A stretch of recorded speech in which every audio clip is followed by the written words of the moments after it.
Jingthombor nakaslem jong Nongkhaïi Hima. Hakamit jong kashitarik uluber ahajar pausaw kalami kajingakan at hapdeng ki patba bat ki BSF haki benta khaput kari India bat Bangladesh kani kalaja hakathan shala ha is kasehels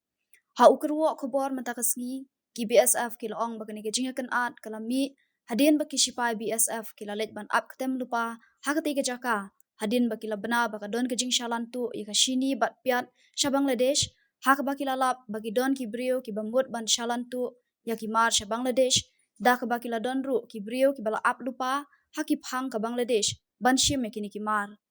ki sipai BSF Hadien baki loyu I yakane ki la pensange ya ki hendai kini ki Nongkhaïi ki khlam sangap kathma ktian kalami hapdeng jongki hak baki patba kilami ban kersau dong ya ki BSF bat sedang ru ban kawang mau ya ki bat persyang ru ban shim ya ki tiar ya le jongki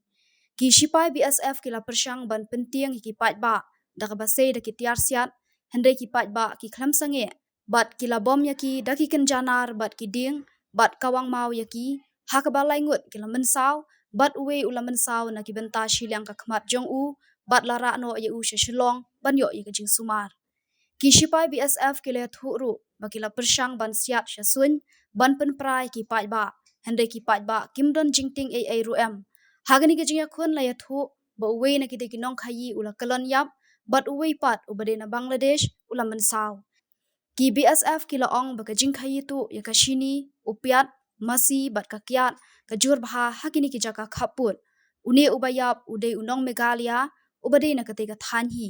halor kani ke jingja kajing toket kadang ya chakman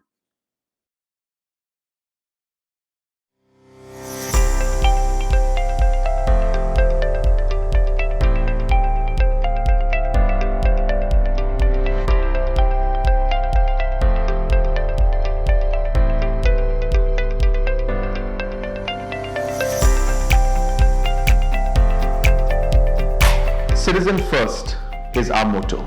We believe that our citizens need to be connected with government for faster and efficient service delivery.